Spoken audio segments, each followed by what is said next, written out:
Bonjour à tous et à toutes, dites-moi, avez-vous fait la saga Mass Effect? La saga Mass Effect est ma saga de jeux vidéo préférée et celle de beaucoup de joueurs, et là à la sortie de Mass Effect 3, la fin a fait polémique. En effet, toutes les fins possibles étaient quasi similaires, il y avait vraiment que la couleur de l'explosion qui changeait, et 2-3 morts ou 2-3 qui survivaient, etc.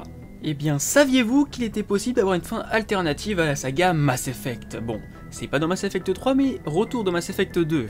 Alors vous pouvez très bien faire Mass Effect 1 normalement, donc peu importe les choix, les missions, etc. Rendez-vous vraiment dans Mass Effect 2. Je précise que pour avoir cette fin, il va falloir avoir les deux DLC, qui nous permettent d'avoir Kazumi et Zaïd. Bon, j'ai surtout pas trouvé d'infos si c'était possible sans eux, mais bon, tant pis. Donc, vous commencez Mass Effect. Vous allez devoir faire le strict minimum du deuxième opus, c'est-à-dire aucune mission de loyauté, amélioration du Normandie, et aller chercher les deux personnages en DLC. Une fois donc que vous avez tout votre équipage, sans aucune mission de loyauté et aucune amélioration du Normandie, vous êtes paré pour cette fin. Faites le jeu normalement, et à la fin, lors de la mission où les récolteurs abordent le Normandie, vous aurez le choix juste après celle-ci d'aller directement dans le relais Oméga 4 et la base des récolteurs. Foncez dans le relais Oméga 4, mais attention, sans aucune mission, toujours de loyauté, ni aucune amélioration.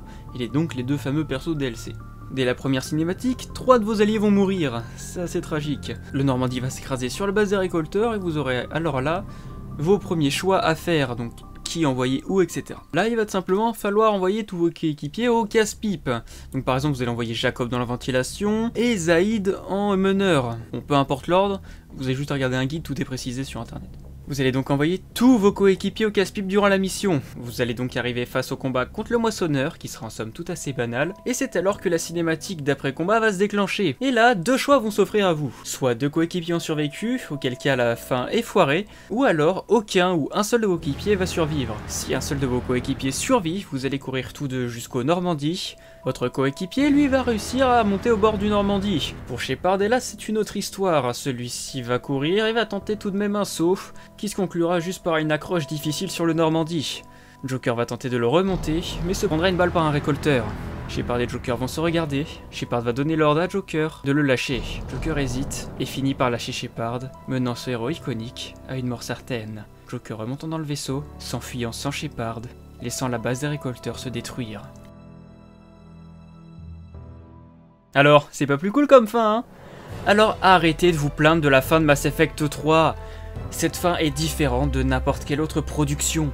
La mort de Shepard a eu un impact sur le joueur. Regardez vous-même. La fin a tellement bien marché qu'elle en a traumatisé les joueurs.